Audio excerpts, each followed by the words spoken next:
about a time in your life when something disrupted your world. Maybe it was a situation where it was someone did something or they said something that caused emotional stress. Maybe it was something that happened that shouldn't have happened, but didn't work out as planned. I mean, this is a sports banquet, so maybe it was a play that didn't work out.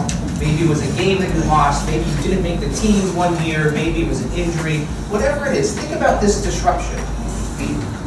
And think about how you responded to it. I had an experience a number of years ago. I was on tour with a band as the I was the opening act with my magic show. And we made our way all the way down from Massachusetts down to Washington, D.C., and all the way up to Burlington, Vermont. And on our way down through Pennsylvania, we stopped for a show in Pittsburgh. And this is where the story gets exciting, because it was in Pittsburgh, and we had just finished unloading all of the band's equipment. In fact, I think that's the real reason why they invited me, not to do my magic show, but to carry all of their equipment.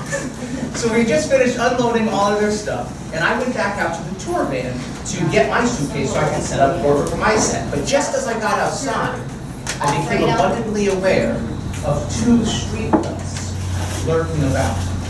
Everyone go, ooh. Now I knew there were street thugs because I watched television. These were just like the ones on TV. They had hoods and everything. Have you ever seen a real life street thug? I mean, we're not too far from the people, right? We've probably seen them. My gut instinct was to retreat back to the safety of the club and wait for the thugs to scamper off. That was my gut instinct. But that's not what I did, because I hesitated. And when we hesitate, we get into trouble. I was thinking to myself that I don't actually know that these are street thugs. That's just the media. That's just the fake news. That's just society. That's just my fears, my assumptions, telling me something about these two gentlemen that I truly know nothing about. So I ignored my assumptions, and I went to the van. And you know what happened, right? I got mugged. Turns out sometimes our gut is trying to tell us the right thing. Now, here's the thing. I had never been mugged before, so this was all very exciting. And it all happened so quickly. I mean, before I knew it, they were scampering off with my wallet. I grabbed my suitcase. I went inside the club just in time to be told that it was time to start my set. And so I walked on the stage, still in a daze, and I said, I was just mugged outside. And everyone just laughed. Because they thought it was part of the show. They didn't think I was really mugged. I said, no, I'm serious. It's terrible to be here. I don't want to be in Pittsburgh anymore. Call the police. I want to go home. Now, part of the reason that I'm telling you this story is because it all happened so quickly. And it took me a while to process everything. But once I did process this, I realized something quite profound. And this is why I'm telling you this. I realized that the muggers were actually rather nice. It was all in their words.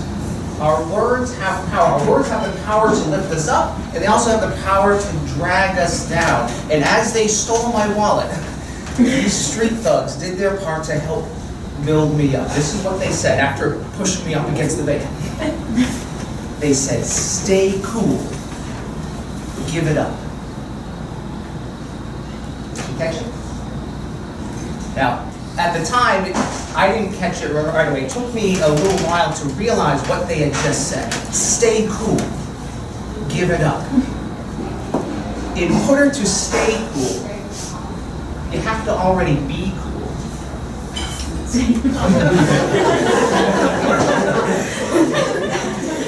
They thought I was a cool guy. Right? It's all about this narrative, right? Now, part of the other reason that I'm telling you this is that frustrating experiences, they can have the power to really teach us things if we're willing to listen, if we're willing to take a step back and really listen and see what they have to teach us. And I realized something kind of interesting that day in Pittsburgh. I now know the true meaning of the name Pittsburgh Steelers. Oh, thank you. I'm the best sound guy in the world. true story. It's an absurd story, but it is a true story. And I used to tell that story in one of my magic shows just as a silly story to share. But one day, after the performance, someone came up to me afterwards and he said that he really liked the Pittsburgh story. And I'm always curious to know what is resonating most with folks. So I asked him what it was that he appreciated so much. And he said that if he had been in that same situation, he wouldn't have been able to find a way to laugh at it. Now, until that time, I never really thought of this way of thinking as anything different or anything special. But him saying this really got me curious to really dive deep into this. And I realized that you can take two different people and put them into the same situation. And one person can walk away feeling frustrated and bitter, while someone else can walk away from the same situation fascinated by the whole thing. The implication is that regardless of the circumstances, regardless of the criticisms that we may face, we have the opportunity to truly look at every situation as an opportunity to respond with fascination, to build ourselves up, or with frustration, to give up. So I'm going to ask you again about that frustrating situation that you had in mind at the beginning. What was that trigger that you had? So the question becomes, how did you respond to this? Now think about this. We're all coming to this room from different places.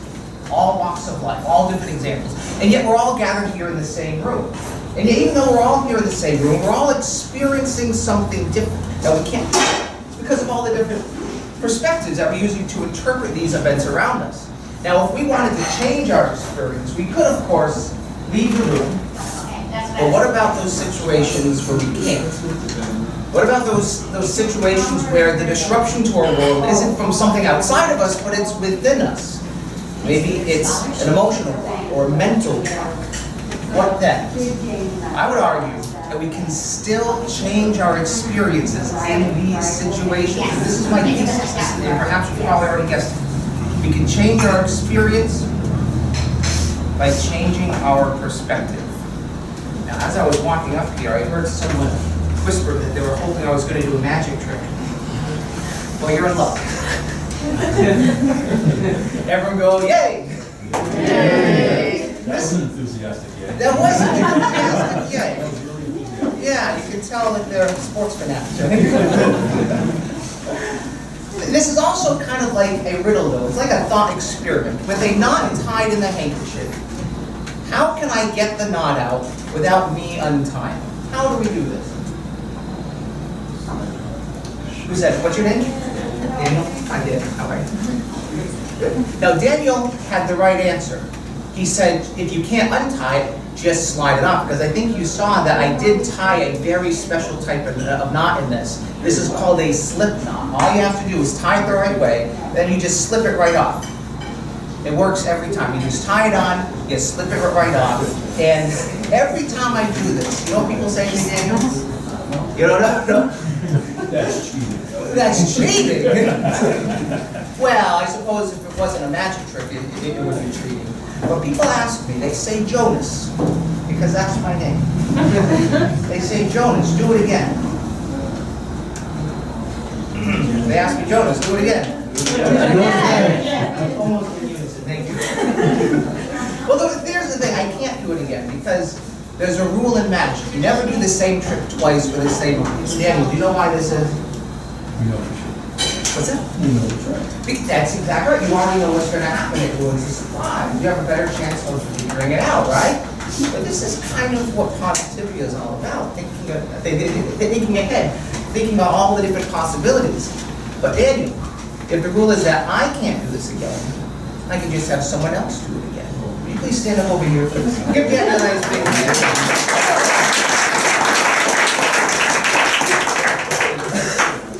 All right, Daniel. Have you ever been in a magic show before? Maybe. Maybe. Doesn't want to give it away. All right. Daniel, here's what you're going to do. You're going to hang on to the handkerchief, one hand on each side. You're going to pull the handkerchief nice and tight. You're going to let go with your left hand.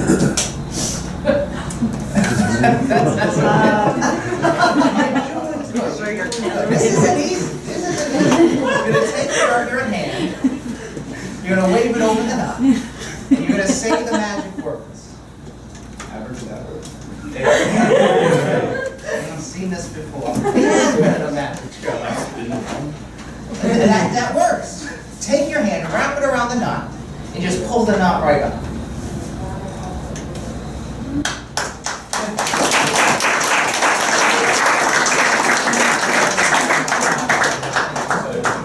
One more big hand right there. So it takes a situation, and we have these rules. Sometimes they're our own self-imposed rules. Sometimes they're rules imposed by someone else. But working within those rules, we're able to get to a successful outcome, right? One of my favorite comedians is a man named Stephen Wright. And he has mastered the art of the one-liner. And he really speaks of the power of this idea of shifting our perspective on things, to look at things in a new way. He says this. He says, sometimes even when you lose, you actually win. Very appropriate. We're going to a football game. Sometimes even when you lose, you actually win. He says it's kind of like playing a game of musical electric chairs. Very simple right there to say. The thing is, that's a game you don't even want to play. That's a game you don't want to win, a game you shouldn't even play. And this brings up a good point. Some of the most frustrating experiences in our lives are when we find ourselves playing games that we shouldn't even be playing. Now, the actor Will Rogers speaks to the same idea in a slightly different way. And it's worth sharing here. He says that the worst thing that can happen to you could be the best thing for you if you don't let it get the best of you. Now, this is worth repeating. The worst thing could be the best thing, so long as you don't let it get the best of you. This is easier said than done.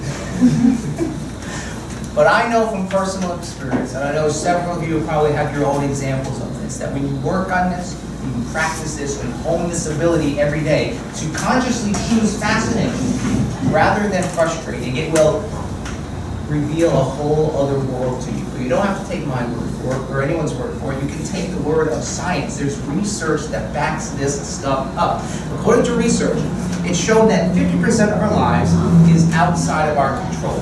They call this a set point in our DNA. It's decided by our DNA. In other words, we can't decide who our ancestors are. We can't control who our parents and grandparents and great-great-great-great-grandparents are. To try and control that would be silly. So 50% of our lives out of our control.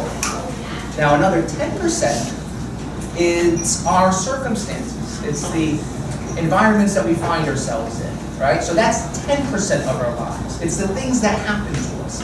But the last 40%, and this is the most encouraging part of all, this is a real game changer.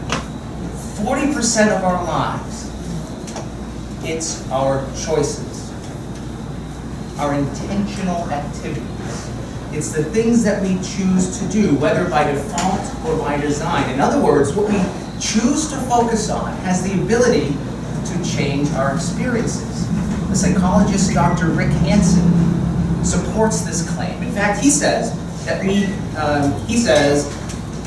how we respond to our circumstances can have a significant impact on our lives by literally changing the neural networks in our brain. I'm not a scientist, but I know how to read. I don't know the science behind it, but he says what we focus on changes the neural networks in our brain through something that he calls conscious activity. Repeat after me, conscious activity. Conscious activity. Look what just happened, we had a conscious activity. Right? He calls this, he uses the example of a spotlight attached to a vacuum cleaner. So imagine a vacuum cleaner, and at the end of the vacuum cleaner, there's a big spotlight on it. According to this model, this is what our brain is. Whatever we focus on, what we give our attention to, it gets highlighted by that spotlight. Ignoring everything else, our experience becomes defined by what we're focusing on. But because it's attached to a vacuum cleaner, it gets sucked into our brain. Literally having our experiences defined by those small details. There's a book by Eleanor H. Porter called Pollyanna. And in the book, the title character, Pollyanna, has a game called the Glad Game. Have you ever heard of this game? Some of you have. How are you? Have you read the book? You know, I actually haven't read the book, but I read the chapter that this is his. Is it a good book? I've been quoting the book. When I was like 10. Oh, okay. But you remember it, right? Yeah. Are you glad that you read it? He doesn't want to answer. That's okay. Well, the important thing here is that this glad game, Pollyanna shared with us what this glad game is. In any circumstance, no matter what it is, you find a reason to be glad about it. And she gave an example of how she used it. She said one day her father ordered her a doll. And when the order came in, the company didn't send a doll, they sent a pair of crutches. It's disappointing. It's not even close to a doll. But she says that when things don't work out as planned, when life throws us surprises, this is when we play the glad game. So what do you suppose Pollyanna was glad about by getting the crutches instead of the doll? What do you think? She like breaks the leg. Well, yeah. So that's actually very much related to what she said. In your name? Joseph, nice to see you. So in case you couldn't hear him, he says that, well, at least she's ready if she ever does break her leg, right? So that's one thing to be glad about, that she's ready. Now, in the book, she just said that she was glad that she didn't need the crutches. That's all she was happy about. It's taking a negative situation and shining that spotlight vacuum cleaner on something else. In other words, what we choose to focus on has the ability to change our experience. And a lot of times it's just this internal narrative that we're telling ourselves. The words that we tell ourselves have the power to build us up or drag us down. What did you do for work? When we build ourselves up, we're choosing fascination. When we're dragging ourselves down, we choose frustration. There's a difference here. And the difference is when we're frustrated, we want better outcomes. But all we want to do is complain about it and make everyone else around us miserable. But when we're fascinated, it has this natural curiosity about it, where we want better outcomes and we get to work looking at all the different possibilities to make it happen. Everything around us becomes an opportunity to create a positive outcome, regardless of our plans, regardless of our intentions, regardless of what's going on around us. So I am interested. At the very start, I asked you to think about a disruption to your life, something that didn't go as planned. And what I'm curious is how your experience of this may have been different if it was approached with fascination rather than frustration. It's kind of like changing the shape of an ice cube. Now, if you think about it, there's 3 steps. One, we have to melt the ice. Then we have to decide on a new shape that we want the ice to be in. And then we refreeze that ice in that new shape. And changing our perspective on life is kind of the same kind of process. And I'm encouraged by the words of the Pittsburgh Steelers when they mugged me. When they said, "Stay cool, give it up." We have to give up our old frustrating way of thinking. Just let it melt away. And then decide on a new, more positive way of being, and then practice and hone this every single day until it freezes into a new habit, until it becomes a new, more positive and fascinating lifestyle. The important thing to remember, this is a challenge, but just start with where you are. Start with just one thing and start making positive changes. It's been a joy being here today. My name is Jonas, Cain.